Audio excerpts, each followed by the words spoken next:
यार आप मुझे सुने प्लीज अपने अब। अच्छा देखें, ये जो ऑनकोटिक प्रेशर कब डिक्रीज होगा, हाइड्रोस्टेटिक प्रेशर कब इंक्रीज होगा, we know very well from the basic science, albumin synthesis done by liver. अगर किसी बंदे को लीवर फेलियर है, अगर किसी बंदे को लीवर सिरोसिस है, लीवर किसी का डैमेज है, तो अल्ब्यूमिन आएगी, अल्ब्यूमिन सिंथेसिस होगी। नो, ऑनकोटिक प्रेशर क्या होगा कम, हाइड्रोस्टेटिक प्रेशर क्या होगा ज्यादा, तो लीवर फेलियर इसके सामने लिखें, लीवर फेलियर। कंसेप्ट क्लियर है डॉक्टर जुनैद, लीवर फेलियर। अब आगे बात कर लेते हैं जी नेक्स्ट। अगर किसी बंदे को जी निमोनिया है, निमोनिया, तो उसके अंदर भी यार ये वो कंडीशंस हैं जिसमें सरफेस टेंशन क्या होगी, इंक्रीज। सरफेस टेंशन इंक्रीज होगी तो आपके पास लंग्स क्या करेंगे, कोलैप्स। ठीक हो गया जी। तो इसका मतलब क्या है, अडल्ट रेस्पिरेटरी डिस्ट्रेस सिंड्रोम, ये हमारा डिटेल में टॉपिक है कहाँ पे, पैथोलॉजी की, पैथोलॉजी से सर। तो ये आपने पॉइंट इसका याद रखना है। देखें, due to all about condition, नीचे लिखें नोट, नीचे लिखें due to all about condition, इसके नीचे लिखना है जो कंडीशन मैंने लिखवाई, due to all about condition, ऊपर वाली जो कंडीशंस हैं, due to all about conditions alveoli and lungs will, हाँ जी, alveoli having more chance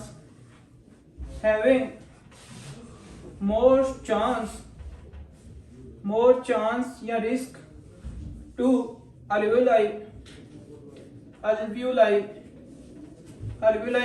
आपके पास यहाँ पे lungs will collapse if untreated, will collapse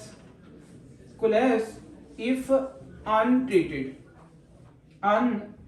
RX का मतलब untreated, ये आपने पॉइंट इसका याद रखना। अब मेरा आप लोगों से क्वेश्चन है भाई, अब इन सब कंडीशन में जब आप लोग करेंगे चेस्ट एक्सरे, मुझे एक बात बताएं, मतलब and then on CXR chest x-ray, जब आप चेस्ट एक्सरे करेंगे तो मुझे एक बात बताएं, chest x-ray will show small size lung और लार्ज साइज लंग, तो शोज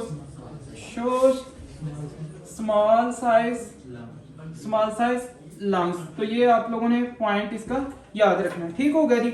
और पता है जब अल्वेओलाई कोलैप्स करती हैं तो मेडिकल टर्म में इसको कहते हैं एटिलेक्टेसिस। क्या कहते हैं इसको, एक नोट लिखें जी छोटा सा, समझ आ रही है आप लोगों को, लिखें जी नोट हमारे पास क्या है कि कोलैप्सिंग ऑफ लंग्स, यहाँ पे alveoli is a structure and functional unit of lungs, a collapsing of alveoli, इसको आप लोग क्या कहते हैं, known as आपके पास एटिलेक्टेसिस, इसको एटिलेक्टेसिस कहते हैं। तो ये आपने पॉइंट इसका याद रखना। ठीक होगा जी। अच्छा नेक्स्ट आगे बात कर लेते हैं जी। पता है जब किसी के साथ ये वाला मसला हो ना, उस टाइम क्या करते हैं, इसके बारे में नोट एक लिखें छोटा सा ना, एटिलेक्सिस वाली जो कंडीशन है, तलहा या तो आप बाहर चले जाएं या मुझे सुने, ये चीज मुझे बहुत इरिटेट करती है। तो जब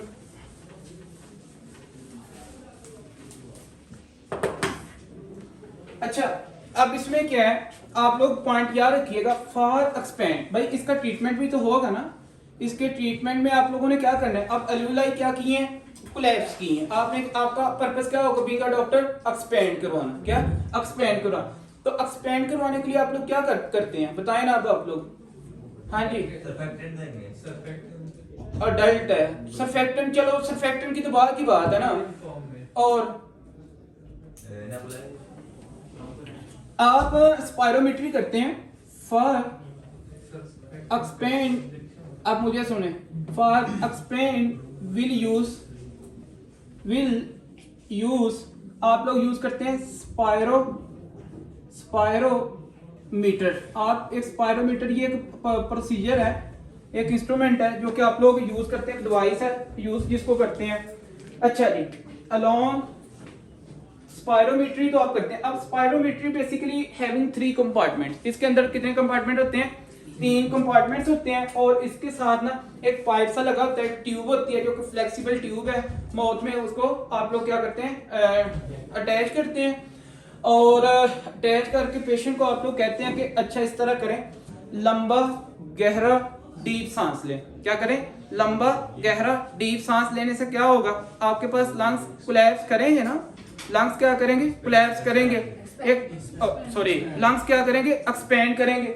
तो लंबा गहरा सांस लेने से जब बार बार ये आप लोग करवाएंगे तो एक टाइम आएगा तो कुछ ना कुछ फर्क पड़ेगा, फिर आप उसको हॉस्पिटल में शिफ्ट करेंगे, जो रूल आउट करेंगे। अब एपिलेक्सिस बेसिकली एक सेल्फ टॉपिक है पैथोलॉजी के अंदर, ठीक है, तो इसको हम वहां पे करें। अब एक तो आप ये करेंगे, स्पायरोमेट्री करेंगे, साथ में स्पायरोमेट्री, और साथ में आप क्या करेंगे? Steam inhalation. क्या? Steam inhalation. स्टीम इनहेलेशन क्यों? क्योंकि जो सिक्रीशन वगैरह है वो आपके पास क्या हो जाएंगी? थिन। सिक्रीशंस क्या होंगी? थिन, और आसानी से बंदा एक्सपर्ट उसको कर सकता है, ठीक है। फिर उसके बाद आप लोग क्या करेंगे? Chest physiotherapy. Chest physiotherapy. अब ये चेस्ट फिजियोथेरापी बेसिकली क्या है बोला? चेस्ट फिजियोथेरापी बेसिकली आपके पास ये है कि आपको लंग्स के बैक साइड पे नॉर्मली जेंटली थेरेपियां मतलब के मारते हैं, ताकि अगर कोई हार्ड सिक्रीशंस हैं वो डिसलॉज हो और आपके पास थिन बने और आप इजीली क्या कर सके, उनको एक्सहेल कर सकें, ठीक है जी। डेफिनेटली आप लोग कर सकते हैं, लेकिन आप कर सकते हैं सिक्रीशंस को बाहर निकालने के लिए, लेकिन वो हमारे पास क्या है जी, एपिलेक्सिस के अंदर ट्रीटमेंट प्रॉपर होगा। Heading the surfactant. This is all about surface tension. No next our topic about surfactant. Heading the surfactant, और सर्फेक्टेंट के ऊपर लिखें एमसीक्यू। ये अभी आप लोग फिजियोलॉजी पा रहे हैं, पैथोलॉजी आप लोग नहीं डिस्कस कर रहे, ठीक है।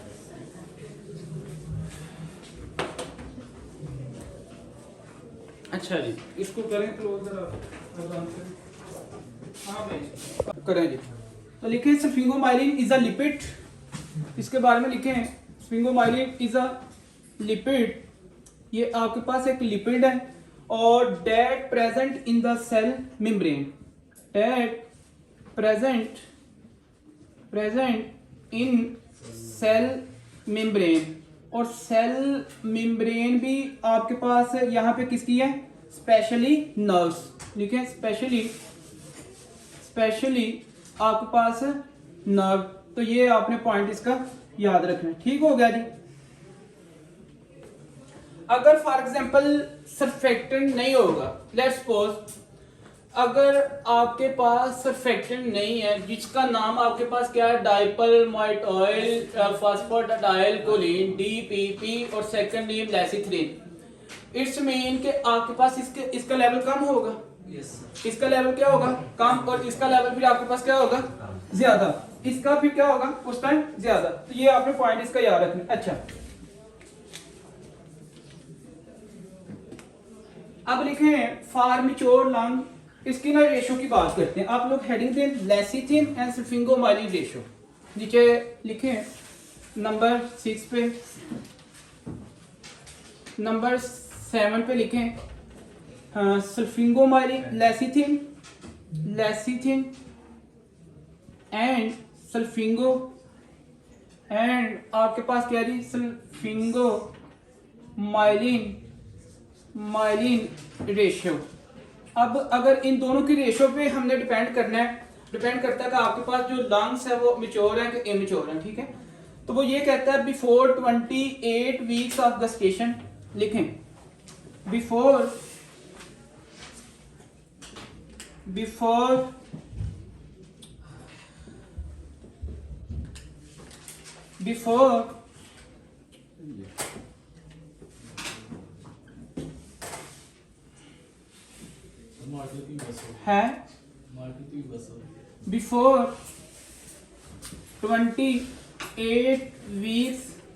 28 वीक्स ऑफ गेस्टेशन। गेस्टेशन का मतलब क्या है?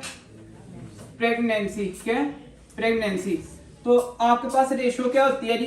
1:1 इज इक्वल टू आपके पास 1। ये आपने पॉइंट इसका याद रखना है, ठीक है। 1:1 होती है।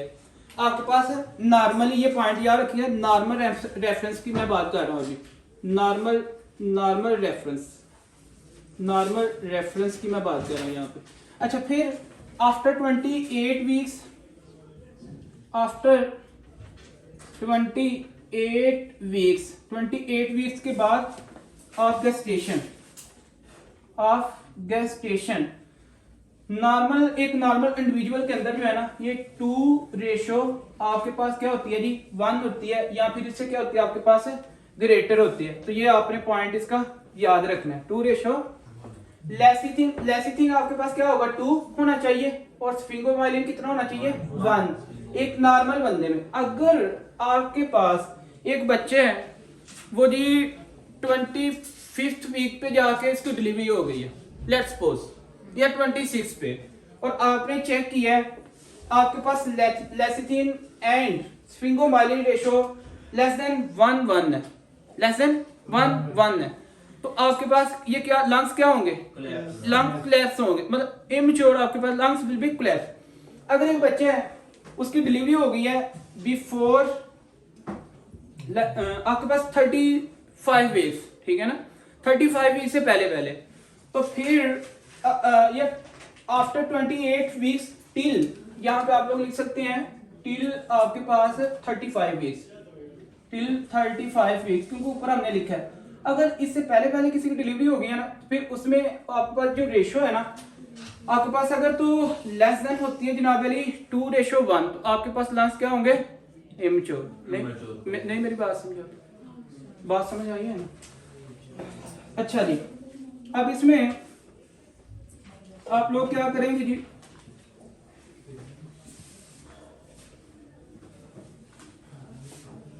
अच्छा लिखें, एक नोट लिखें इसमें, if ratio is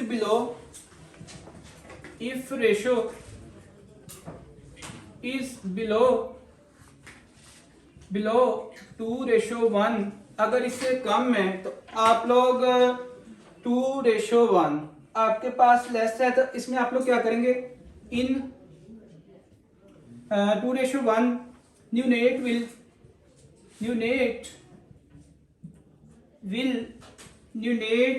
will develop, नया, न्यू का मतलब क्या है, नया, नेट बेबी जो आपके पास बेबी, अच्छा, neonate will develop a RDS, तो इसको आप लोग क्या कहेंगे, न्यू है, नया बच्चा है, एन से आपके पास न्यू, आर से neonatal respiratory distress syndrome, तो NRDS, और NRDS is one of the pathology. आप लोगों को ये पॉइंट पता होना चाहिए, ये हम पैथोलॉजी में डिस्कस करेंगे। So this is finally all about surfactant, surface tension, जो आप लोगों ने बात कर लिया। उसके बाद आप लोगों ने टाइप ऑफ एल्वियुलर एपिथेलियम, जिसमें आपने 2 टाइप्स की बात की है। देखें जी, सरफेस टेंशन आपके पास कंसेप्ट क्लियर होना चाहिए। सर्फेक्टेंट्स के अंदर एमसीक्यूज आता है, ऊपर एमसीक्यूज लिख लीजिएगा। उसके बाद एमसीक्यूज आता है आपके पास एल्वियुलर एपिथेलियम से। So thanks for your attention, for your concentration. Lecture dismissed till tomorrow.